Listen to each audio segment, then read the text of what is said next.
Bab 259. Namaku adalah Valentino Wijaya. Cindy tidak mengatakan apa-apa. Dua wanita cantik bertubuh tinggi ramping yang bertugas di meja resepsionis pun hanya menatap ke arah Valentino tanpa mengatakan sepatah kata pun. Sedangkan pelayan itu hanya memandangi Valentino dari atas ke bawah dengan saksama, kemudian langsung memalingkan wajahnya ke samping. Dia sama sekali tidak mempercayai perkataan Valentino tadi. Mana mungkin Direktur Hendrik memiliki teman yang seperti ini? Pria bernama Valentino ini pasti pernah mendengar nama Hendrik Harahap dari pelayan itu. Oleh karena itu, sekarang Valentino memanfaatkan nama ini demi keuntungan pribadinya. Apa Valentino tidak menyadari betapa besar dan mewahnya tempat ini? Kamu bilang Direktur Hendrik adalah temanmu. Yang benar saja. Valentino menggunakan trik semacam ini untuk membohongi orang-orang di Hat Club. Ini sama saja dengan mempermalukan dirinya sendiri. Nona Cindy, saya janji lain kali saya pasti akan memesankannya lebih dulu untuk Anda dan saya akan menghubungi Anda saat itu tiba. Pelayan itu tidak lagi memedulikan Valentino. Dia langsung beralih menatap ke arah Cindy dan berkata dengan sopan kepadanya. Baiklah. Cindy melirik Valentino sekilas, lalu menganggukkan kepalanya dengan tidak berdaya. Barusan, Cindy sempat mempunyai pemikiran bahwa Valentino mungkin saja bisa membantunya. Namun, sekarang Cindy merasa bahwa pemikirannya itu benar-benar konyol. Siapa yang bisa merebut sesuatu dari tangan Hendrik Harahap? Kalau kamu percaya padaku, tolong tunggu sebentar, aku akan menghubungi seseorang. Ucap Valentino sambil menatap ke arah Cindy. Tadinya Cindy berniat untuk pergi dari sini, tapi begitu mendengar ini, langkah kakinya langsung terhenti tanpa sadar. Sedangkan pelayan dan dua wanita di meja resepsionis langsung melirik Valentino sambil tersenyum menghina. Menghubungi seseorang. Bahkan Valentino menghubungi orang penting di kota Neo. Hal itu tetap tidak berguna sama sekali. Tuan, tolong jangan diteruskan lagi. Tindakanmu ini membuang waktu kami. Kalau kamu tetap seperti ini, aku terpaksa harus memanggil pengaman untuk menyeretmu keluar dari sini. Kesabaran pelayan itu benar-benar sudah habis. Pria bernama Valentino ini berulang kali muncul di sini. Apa dia pikir Hat Club ini adalah tempat bermain untuknya? Tuan, terima kasih atas tawaranmu, tapi aku rasa tidak perlu. Cindy ragu-ragu sejenak, tapi pada akhirnya dia mengatakan ini. Tepat pada saat ini, pintu lift terbuka. Seorang pemuda berjas berjalan keluar dari sana. Apa barang-barang Direktur Hendrik sudah disterilkan? Tamunya akan segera datang. Ucap pemuda itu dengan tergesa-gesa. Valentino melirik ke arah papan nama yang terpasang di pakaian pemuda itu. Ternyata dia adalah manajer resepsionis di tempat ini. Sudah, barang-barangnya sudah bisa dikeluarkan sekarang.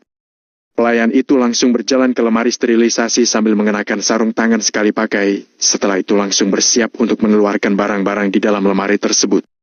Begitu mendengar ini, Cindy yang tadinya sudah berjalan sampai ke pintu, langsung berbalik badan dan kembali berjalan menghampiri mereka. Sepertinya dia benar-benar ingin mendapatkan barang itu. Beberapa saat kemudian, berbagai camilan dan anggur kristal mulai diletakkan di atas nampan satu persatu. Saat terkena cahaya yang berasal dari lampu gantung di aula ini, anggur kristal itu terlihat sangat berkilauan, membuat orang yang melihat tergoda untuk memakannya. Cindy meneguk air liurnya tanpa sadar. Matanya dipenuhi dengan sorot penuh harap. Ini? Cindy berkata dengan ragu-ragu. Ekspresi wajah Cindy saat ini terlihat seperti anak kecil yang minta untuk dibelikan permen kesukaannya. Dia terlihat melas sekali. Valentino yang melihat ini pun tidak bisa menahan senyumannya. Aku menyarankan sebaiknya kalian membungkuskan anggur itu untuk wanita ini. Valentino membuka suara lagi. Ketika mendengar perkataan Valentino, manajer resepsionis langsung menatap ke arahnya dengan bingung. Pak manajer, Anda tidak perlu memedulikan orang ini, sepertinya bagian sininya agak. Pelayan yang berdiri di sebelah manajer resepsionis itu berkata dengan pelan sambil menunjuk ke kepalanya sendiri. Iya, Pak manajer. Dia bahkan meminta kita untuk membungkuskan barang-barang yang sudah dipesan oleh Direktur Hendrik untuk Nona Cindy. Wanita yang bertugas di meja resepsionis juga ikut membuka suara. Dia mengatakan ini sambil menyeringai. Tuan, tolong jangan membuat masalah di sini, karena tidak ada seorang pun dari kami yang mampu menanggungnya. Manajer resepsionis langsung memahami maksud perkataan mereka. Mungkin Valentino terpesona dengan kecantikan Cindy, oleh karena itu dia ingin berlagak menjadi pahlawan untuknya. Akan tetapi, sekalipun Valentino ingin melakukan itu, dia harus melihat tempat dia berada dulu. Apa Valentino tidak mengenal Hendrik Harahap? Sudahlah, tidak usah memedulikannya. Cepat kalian bawa barang-barangnya ke atas. Direktur Hendrik sudah menunggu di atas. Ucap manajer resepsionis itu sambil melambai-lambaikan tangannya. Begitu mendengar ini, Valentino sedikit terkejut. Jadi Hendrik sudah sampai di sini. Jadi Direktur Hendrik sudah sampai. Kenapa aku belum melihatnya? Pelayan itu sedikit bingung. Iya, adik aku sendiri yang menyambutnya, aku lupa memberitahu kalian. Cepat bawa barang-barangnya ke atas. Tamu Direktur Hendrik yang datang hari ini sangat penting, bahkan berkali-kali lipat lebih penting dibanding tamu yang datang terakhir kali. Kalian jangan sampai melakukan kesalahan. Manajer resepsionis menjelaskan dengan santai. Baik, Pak Manajer, barang-barang ini harus kami antar ke ruang mana? Tanya pelayan dengan cepat. Ruang nomor 8. Setelah mengatakan ini, manajer resepsionis itu langsung berbalik badan dan bersiap untuk pergi dari sana, karena dia juga harus ikut mengantarkan barang-barang itu. Ruang nomor 8, ya? Baiklah. Apa? Ruang nomor 8? Setelah mendengar jawaban manajer resepsionis, pelayan itu langsung menanggapinya dengan spontan, tapi setelah itu dia langsung berseru dengan terkejut sambil membuka matanya lebar-lebar. Kedua wanita cantik yang bertugas di meja resepsionis juga tercengang. Mereka langsung menatap ke arah Valentino tanpa sadar. Ruang nomor 8. Direktur Hendrik berada di ruang nomor 8. Mengapa mereka tidak mengetahui hal ini? Bukankah di ruang nomor 8 tidak ada orang? Kalau mereka tidak salah ingat, saat Valentino datang ke sini sebelumnya, dia mengatakan bahwa temannya berada di ruang nomor 8. Benar, kan? Ini. Cindy tidak mengetahui hal yang terjadi sebelumnya. Dia masih tetap memandangi nampan-nampan yang tertata rapi di atas meja. Kenapa? Begitu melihat wajah terkejut pelayan dan kedua wanita di meja resepsionis, manajer resepsionis itu langsung bertanya dengan bingung. Pak Manajer, Anda bilang Direktur Hendrik ada di ruang nomor 8? Pelayan itu bertanya dengan terkejut sambil melirik ke arah Valentino. Saat ini, Valentino sudah meletakkan ponselnya. Sepertinya dia tidak perlu menghubungi siapa-siapa. Pasti ada kesalahpahaman di sini. Iya, Direktur Hendrik ada di ruang nomor 8. Oh iya, aku lupa. Manajer resepsionis itu menjawab pertanyaan pelayan, kemudian berseru sambil menepuk telapak tangannya. Tadi aku sendiri yang menyambut Direktur Hendrik, jadi kalian tidak mengetahuinya. Ubah status di ruang nomor 8 menjadi terisi. Manajer resepsionis memberikan perintah kepada wanita yang bertugas di meja resepsionis. Pada saat ini, pelayan dan kedua wanita cantik bertubuh tinggi ramping itu benar-benar tercengang. Jadi yang dikatakan Valentino tadi itu benar. Ruang nomor 8 benar-benar terisi. Selain itu, sepertinya Valentino juga mengatakan kalau dirinya adalah teman Direktur Hendrik. Semakin memikirkan hal ini, mereka menjadi semakin gelisah. Jangan bilang kalau Valentino ini benar-benar teman Direktur Hendrik. Mengapa kalian malah melamun? Cepat antar barang-barang itu. Setelah mengatakan ini, manajer resepsionis itu menatap ke arah pelayan. Pak Manajer, tadi tuan ini mengatakan bahwa temannya ada di ruang nomor 8. Setelah itu kami memeriksa kalau ruang nomor 8 itu ternyata kosong dan juga tidak direservasi oleh orang lain. Jadi, pelayan itu menjelaskan kepada manajer resepsionis dengan setengah berbisik. Manajer resepsionis itu langsung menatap ke arah Valentino, lalu bertanya, Tuan, Anda. Namaku adalah Valentino Wijaya. Jawab Valentino dengan santai sambil menatap ke arah manajer resepsionis itu. Mata manajer resepsionis itu langsung terbelalak. Detik berikutnya, dia langsung berlari ke arah Valentino, lalu berdiri di sampingnya. Manajer resepsionis mengulurkan kedua tangannya dan berkata, Tuan Valentino, Anda adalah Tuan Valentino, ya? Aduh, Direktur Hendrik sudah menunggu Anda di atas sejak tadi. Bab 260, kenapa kamu ingin membantuku? Ini adalah kesalahanku, aku harus dihukum. Aku yang tidak memberikan pesan pada bawahanku dengan jelas. Wajah manajer resepsionis itu diliputi kepanikan dan ketakutan, seolah-olah telah melakukan kesalahan yang sangat besar. Bahkan ketika mengulurkan kedua tangannya sedikit gemetaran. Semua orang yang ada di sana pun tercengang. Cindy terdiam, sementara pelayan dan dua wanita cantik itu juga tercengang. Ternyata Valentino adalah teman Direktur Hendrik. Kalau begitu, tamu yang ingin disambut Direktur Hendrik adalah Valentino yang berpakaian sederhana. Astaga! Jantung pelayan dan kedua pelayan resepsionis itu seketika berdegup kencang. Mereka telah melakukan sebuah hal yang sangat bodoh. Valentino adalah tamu kehormatan yang bahkan perlu dilayani langsung oleh Direktur Hendrik, tapi malah dianggap sebagai orang bodoh oleh mereka. Ditambah lagi mereka juga melarang Valentino naik. Bukankah ini sama saja dengan cari masalah tanpa lihat tempat? Kalau mereka sungguh membuat Hendrik marah besar, sepertinya Hat Club akan menerima pukulan yang sangat besar. Kini Cindy juga sangat kaget. Dia tidak menyangka Valentino yang tampaknya seperti orang biasa, ternyata adalah teman Direktur Hendrik. Awalnya dia hanya merasa Valentino hanya memiliki tubuh yang lebih tinggi daripada pria lain dan sedikit lebih tampan. Selain itu tidak punya hal yang istimewa lagi darinya. Pakaian yang dia pakai, harganya bahkan tidak mencapai 2 juta.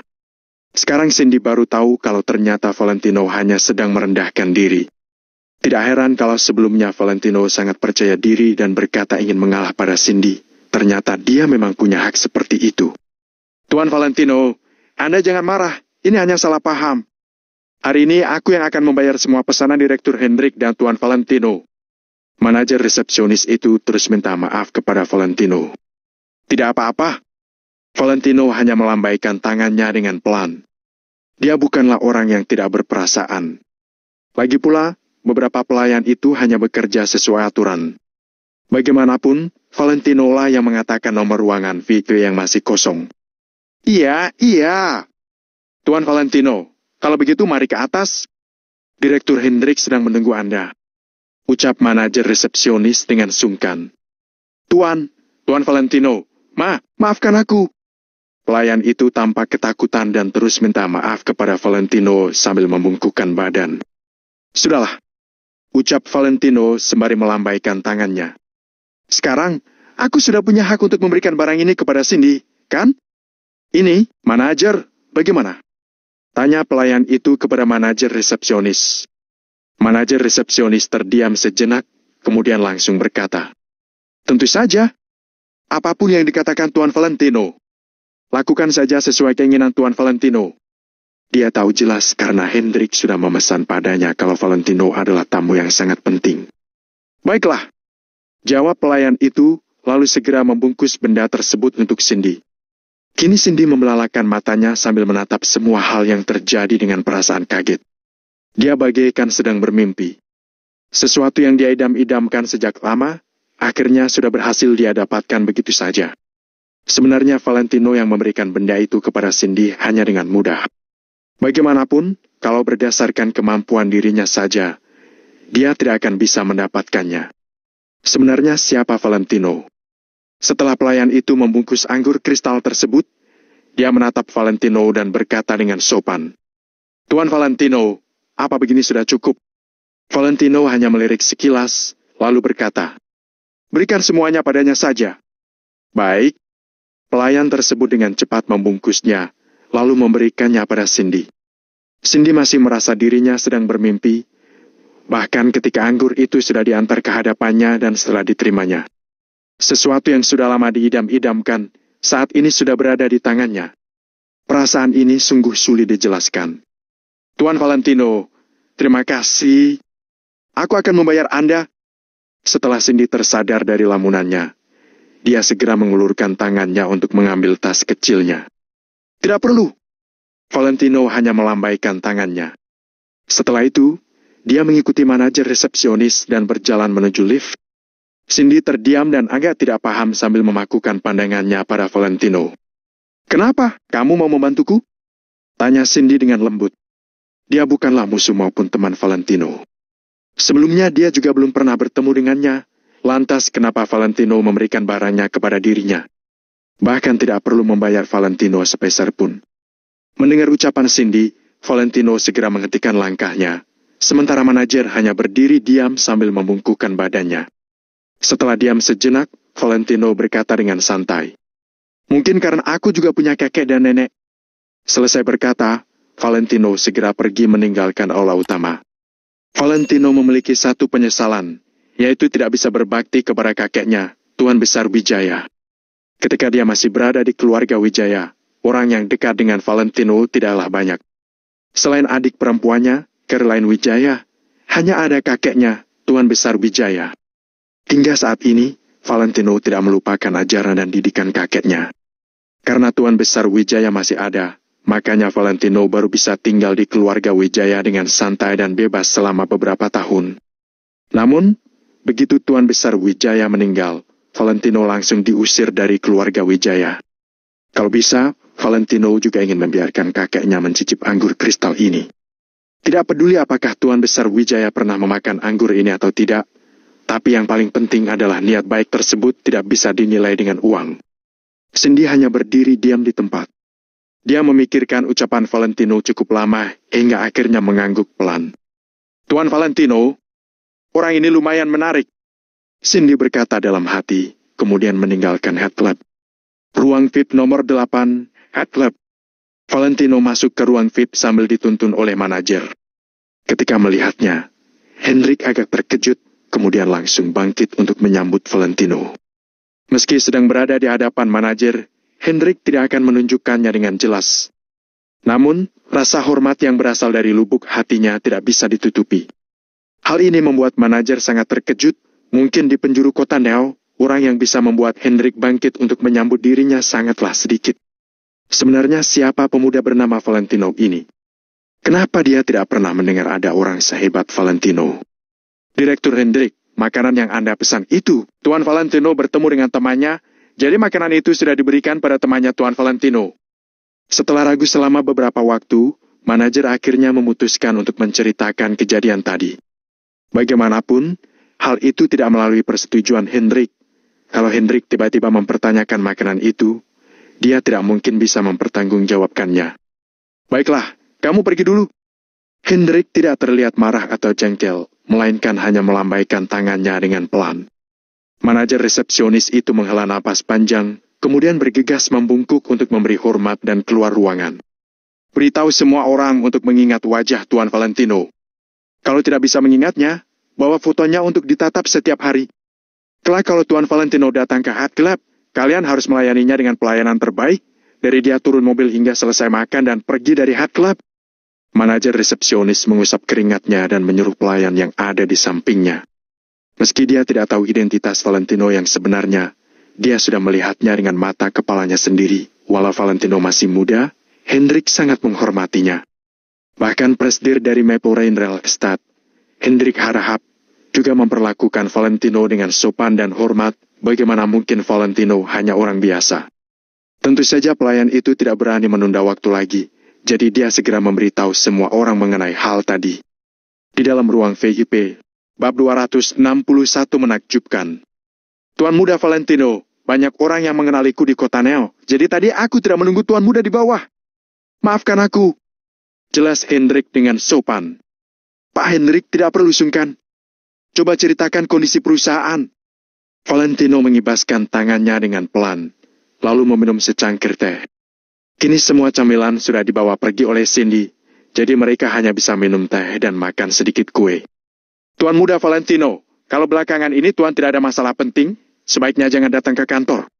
Sekarang seluruh perusahaan sudah di bawah kendali Marco, ucap Hendrik sambil menghela napas. Valentino mengernyitkan dahinya, lalu bertanya dengan heran.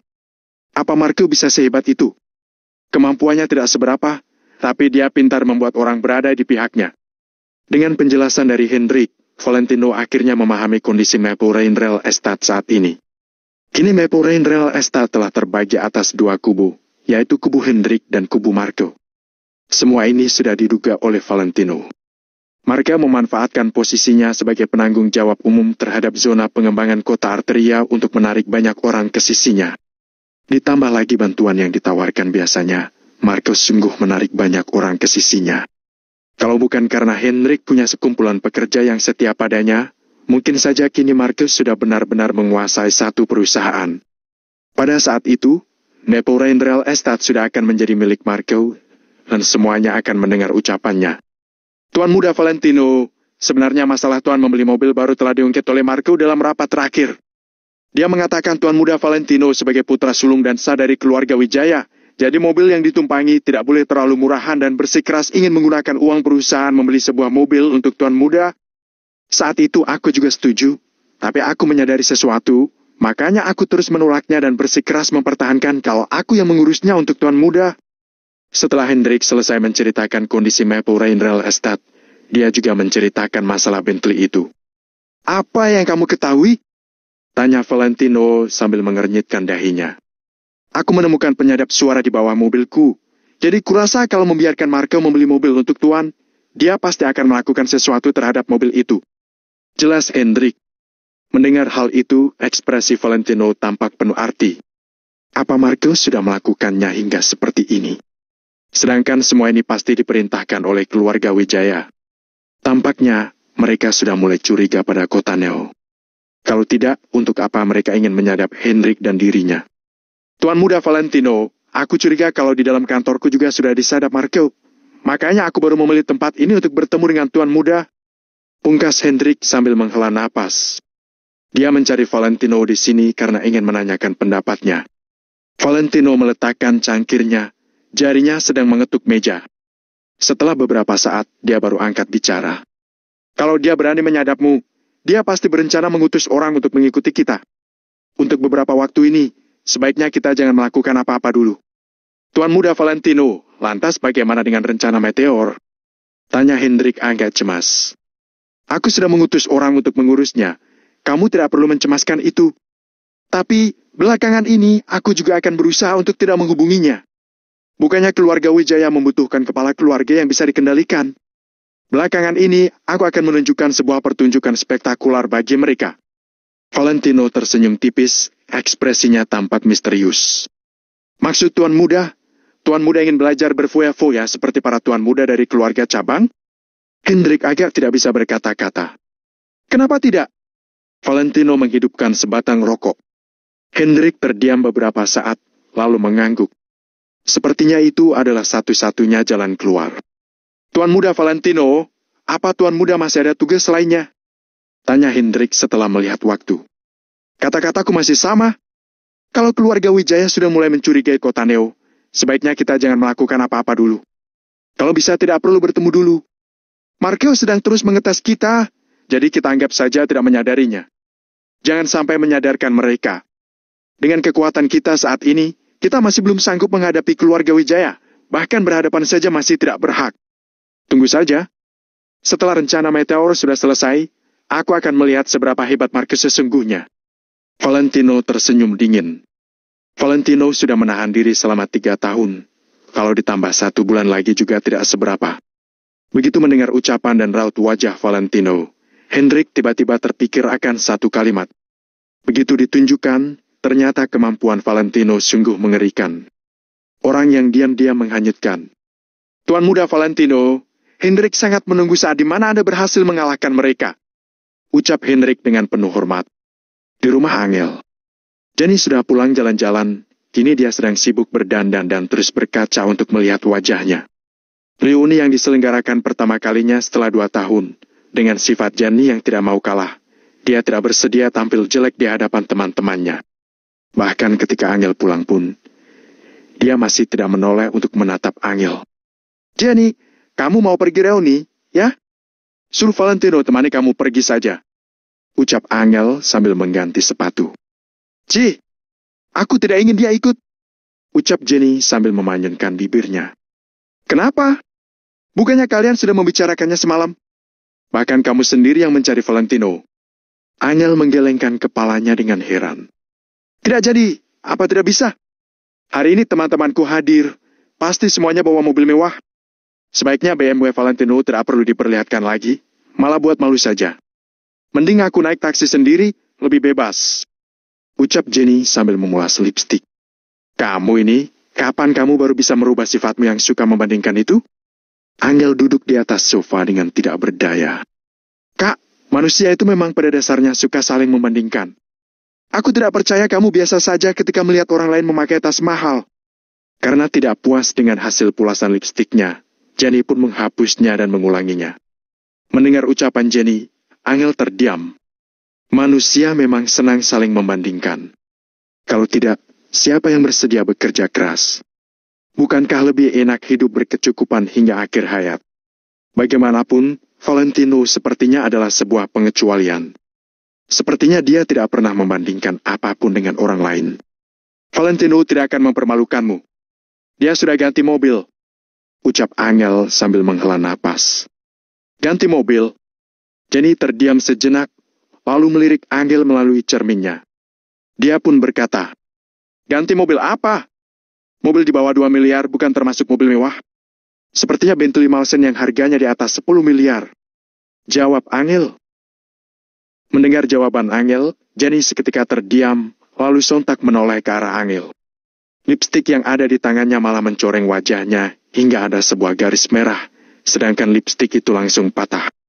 Akan tetapi, Jenny sama sekali tidak punya waktu untuk memedulikan hal ini. Dia menatap Angel dengan mata terbelalak. Kak, apa katamu? Bentley seharga 10 miliar. Mobil Valentino? Kakak bercanda, ya? Sungguh, aku sudah melihatnya dengan mata kepalaku sendiri. Angel menggelengkan kepalanya dengan tidak berdaya.